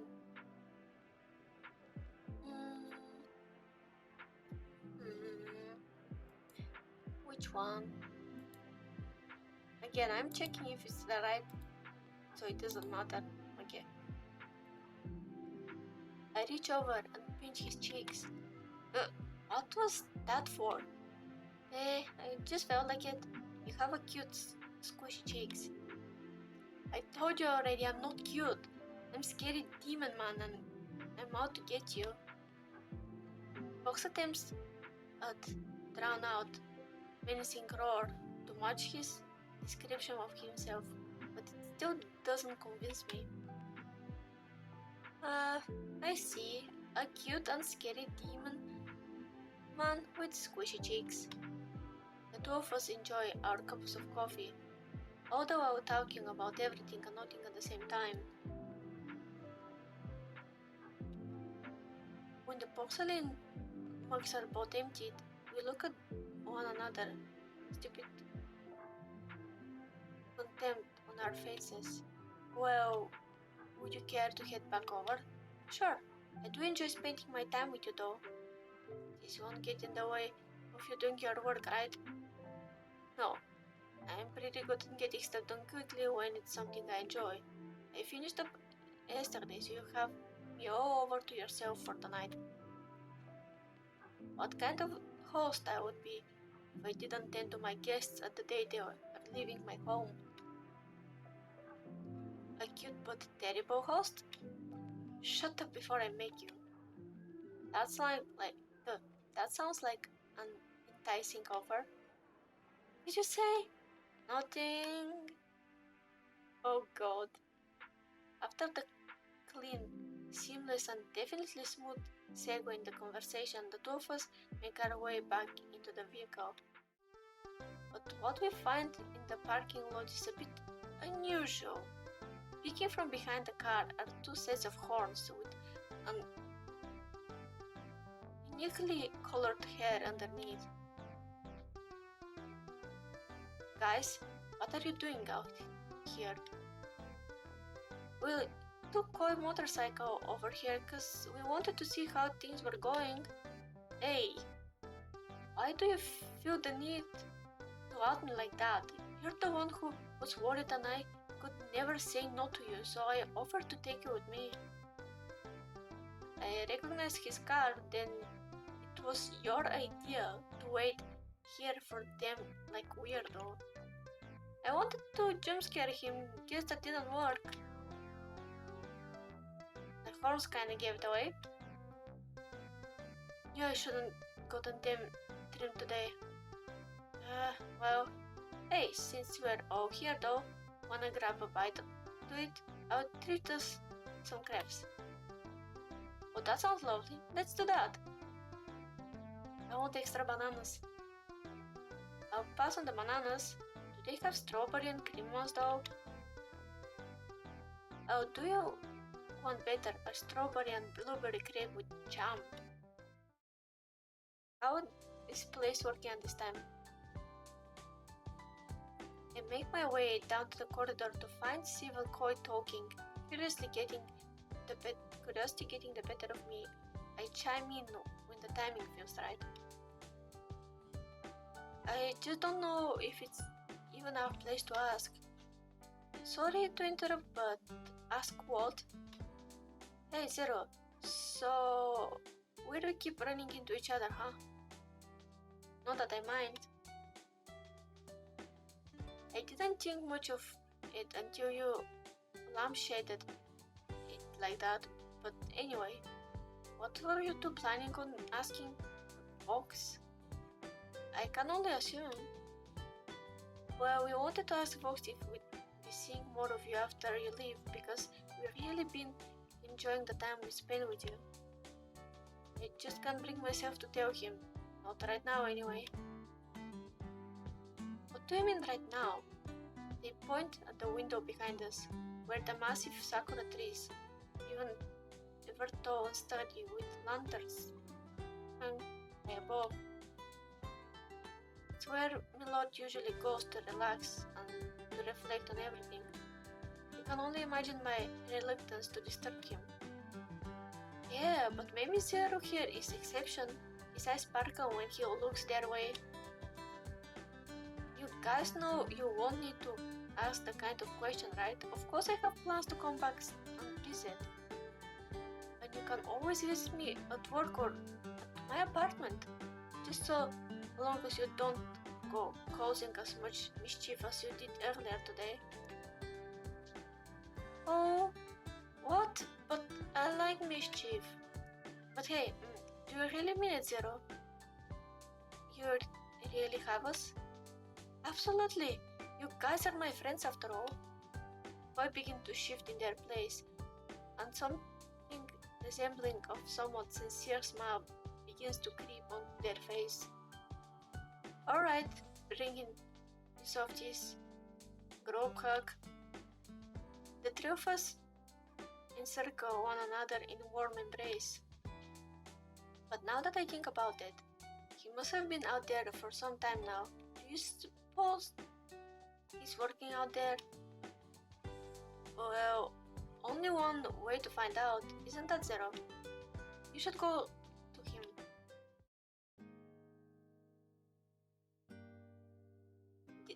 Vox part seems way longer than Ike. Ike part finished pretty fast and felt like it was faster paced than Vox. When I step outside the Akuma Castle garden, I'm immediately greeted by the soft sound of a guitar. Shit! Oh, that one part go. The voice seemed to be having a bit of trouble. It then repeats the chord progression. Both the voice and the music get louder the closer I get to the tree. Fox? Fox lifts his head up on the sound of my voice. Zero! Hi. You weren't supposed to hear this yet. Eh? Well, what are you up to? Practicing. But since you're here, I suppose you might as well have a seat and listen to me. I've always wanted to perform this song, but I can't get some of the chords transitions quite right. Well, even if you can't, I still wanna hear it. I'm sure you're fine. Well, here goes nothing. He goes on to sing a few songs for me, some happy, some sad, but all wonderful. His beautiful voice leaves me mystical trance. Anything he does, he fails to pull me out of it. I applaud each of the covers he does. I think that's about enough for today though. Bravo, that was beautiful, Vox. But don't flatter me. If anything, I still have a long way to go. Hush and take the compliment. You're a lot more amazing than you realize, you know? Don't be so hard on yourself. A surprised blush paints Fox's cheeks, and a smile seamlessly forms his lips.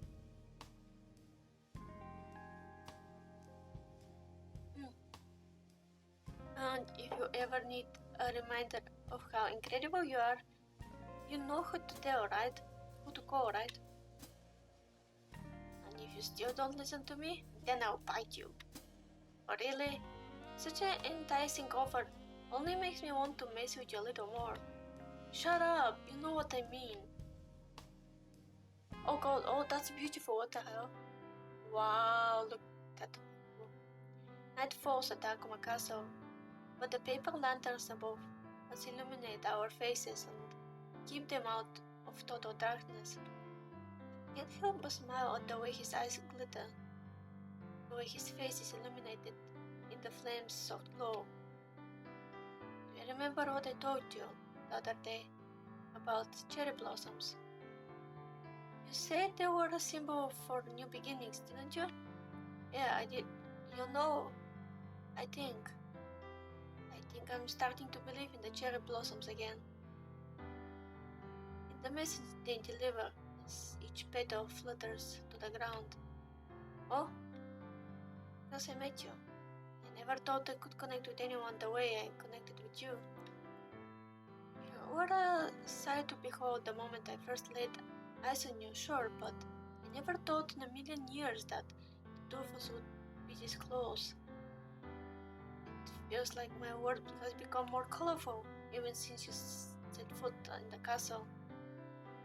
I felt the weight on my chest begin to lift. And while the burden is still there, it doesn't feel as heavy as it once did. I just feels as though someone else is holding it with me now. He reaches over to part the hair from one side of my face. There's room for improvement for me. And no, there is, but knowing that I'm not going to be alone while doing it feels wonderful. And I have to thank you for that. Me? Yes, you. It's like you said, you're more amazing than you realize, you know. It helped me to see that it's okay to open up to others and ask for help. That vulnerability doesn't equate to weakness. I don't think I could have done that without you, Zero. But I regret not being able to be supportive of you as often as I should have been. Don't worry about that, folks. I just wanted to help where you needed it. But right now, what I want is for you to just be here. Having you by my side at this moment is all I could ever ask for. Oh, that's so cute. Oh! Also, I love this background. This background is so beautiful. Thank you, Zero. Oh, yo, look at that! That's beautiful, by the way. I fucking love the design of the character. Oh, look at this! That's so cute. Did any of the kinder tell you to look up at the night sky here at the castle? No, don't think they did. No better time to do it.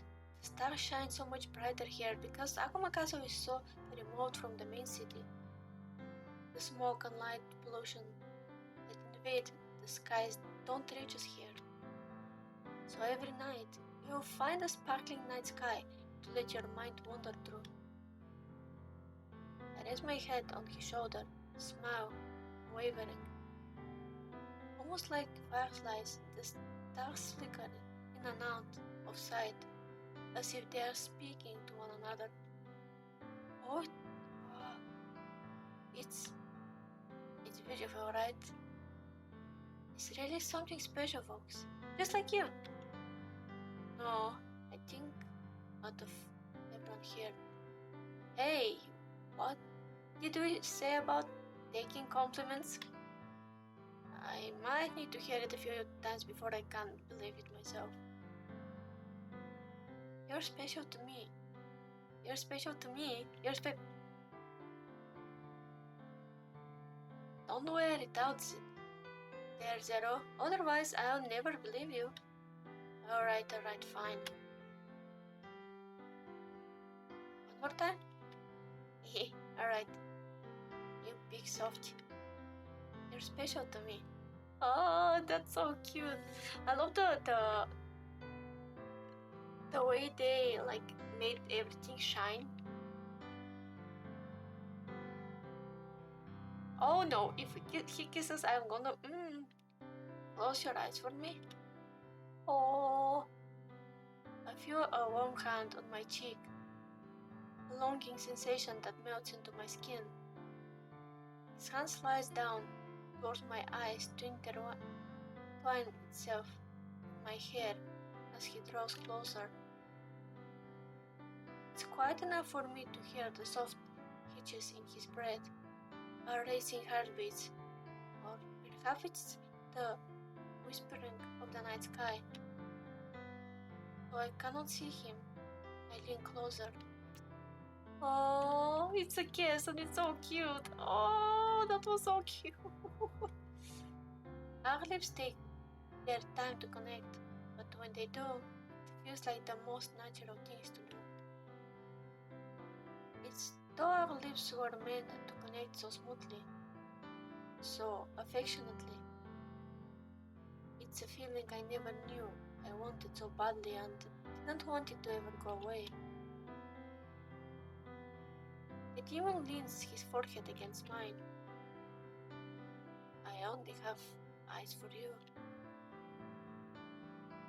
I open my eyes and place my head back on Fox's shoulder in an attempt to cover my flushed face. My hand pulling across Fox's tight and finds its way to his as we interlock our fingers. And I you. That's so cute. That's so cute. Oh Jesus, here everybody. So that's one black rock star, a bottle of hatchet case, a neon bottle of vodka rider, a Budweiser, uncracked, and a glass of sparkling water.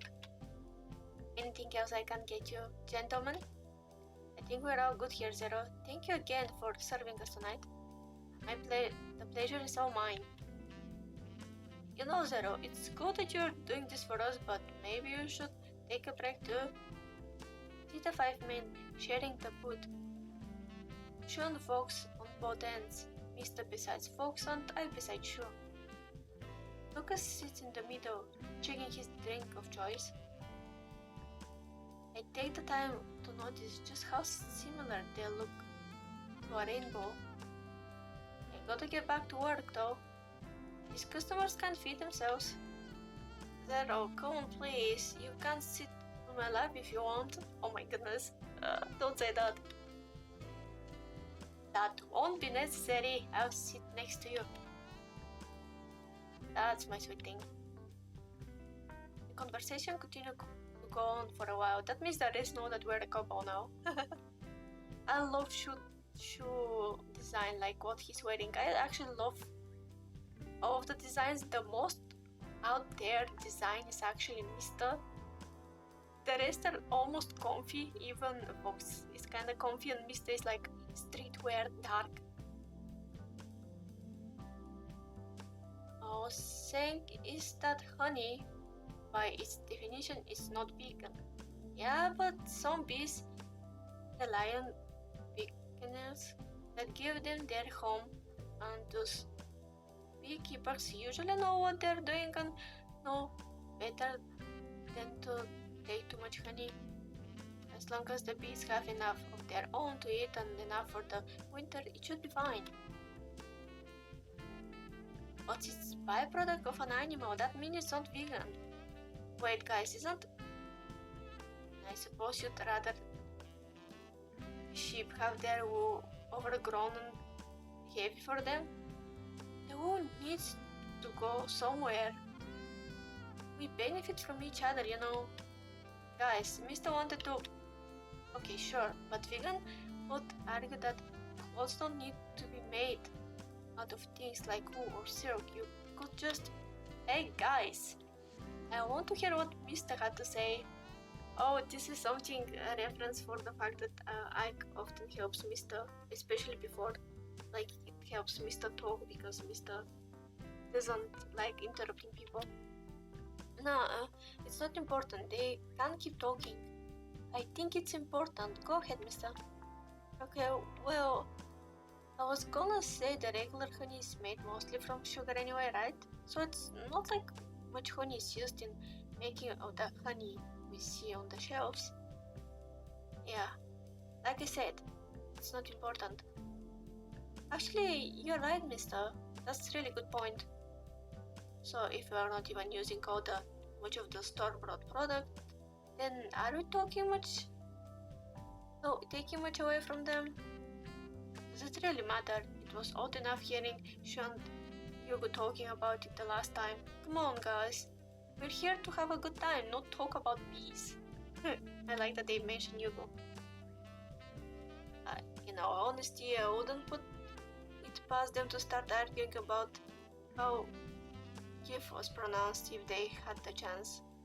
Which isn't even a real argument, by the way, as the correct way to pronounce it is obviously GIF. Yep, addicted to the spot like a bee that seeks honey. You're right, not like big six honey, that's funny. I like how many references they have. I take a sip of my drink of choice and glance in Vogue's direction. He's smiling at me and wraps his arm around my shoulders, his left hand gently holding my left upper arm. Are you feeling alright, darling? Yeah, I'm fine. I'm glad we decided to do this. Me too. It's not often we all get the chance to hang out. Well, lucky for us, we got Zero around to hit everyone else up when the schedule lights around here. Huh? Yeah, man. It's alright. And thanks again for the drink, Zero. I'll treat you next time. How's that? No, you don't have to do that for me, really. Oh, well. In that case, maybe this payment makes up for being a light mode user then? I'm sorry, what? Did I ever tell Shu that? I don't remember. Somewhere along the line, I must have.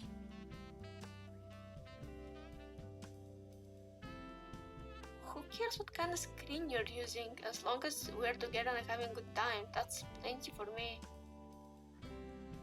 I just feel so blessed to have this man in my life, and no matter where my journey takes me, I know that I can look forward to the warm smiles on each other, on their faces.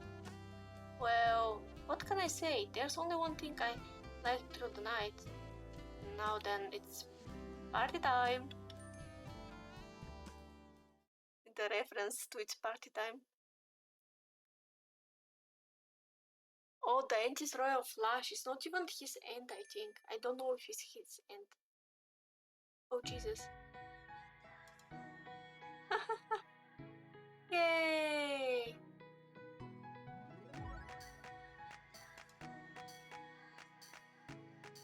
Wait.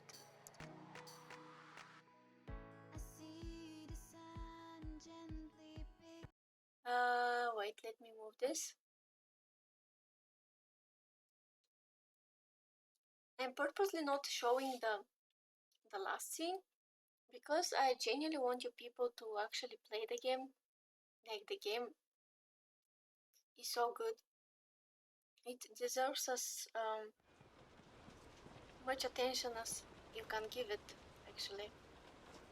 And yeah, so this was our playthrough of Foxroad. I think this was the positive ending. Maybe, I'm not sure, to be honest, but I liked it. It was way like more storytale type than Ike. Ike was kind of fast paced, in my opinion, in a good way. I liked it. I liked both of it.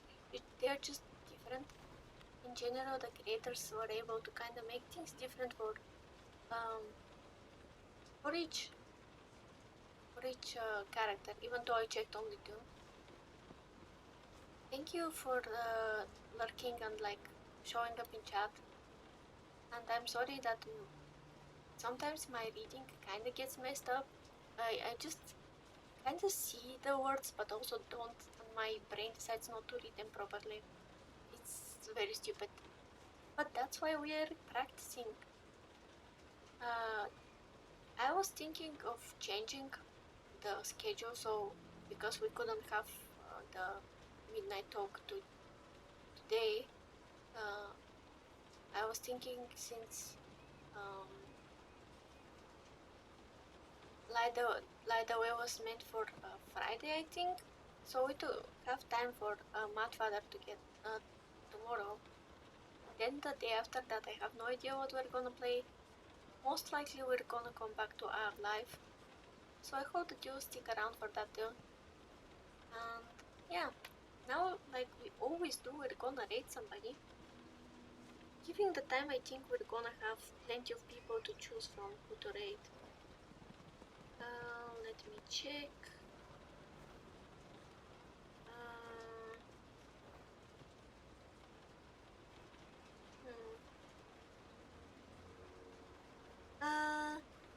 Oh, actually, we don't have. I thought that we're gonna have. Hi. Thank you for visiting. Oh. Yeah. It's sometimes it happens. My model is not the best. Also, my rigging is not the best, since the model is pre-made. But it's not bad. I actually like it a lot. Yeah. I'm using kind of scuffed PC. My PC barely holds on even playing visual novels. Yeah. So yeah, we hope someday to get better PC and play different games, not only visual novels. Although I'm glad that I can practice reading visual novels and whatnot, since I want to learn to voice act. But my brain takes a while to learn how to do stuff like this. As I was saying, we're gonna raid somebody now. And Nick Signori is currently streaming. I think they're playing Goose Goose Duck, which is kind of like Among Us. So it's gonna be fun time for you guys to visit there. As always, you're not obligated to stay. Yeah, you arrived in time. Yeah, it's raid time.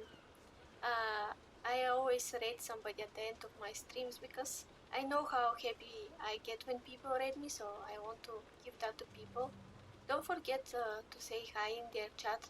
No obligation to stay, but you know, when people see that someone's in chat, it also boosts the statistics and stuff for affiliate if they're going for that. So we're doing everything to help. And yeah, thank you again. I'm glad that you showed up all in chat and just lurking. We'll see each other tomorrow for more Mud Butter. I think we're gonna finish it finally. I'm kinda slow with games in general. I hope we finish it. That means that we're gonna have to find another game to play.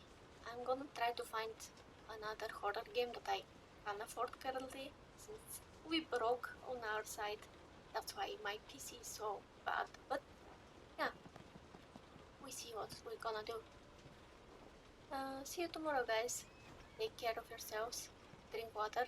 Not like me. I'm voice acting and reading, but still forget to drink water. So don't do like me. Drink water. And also eat something nice.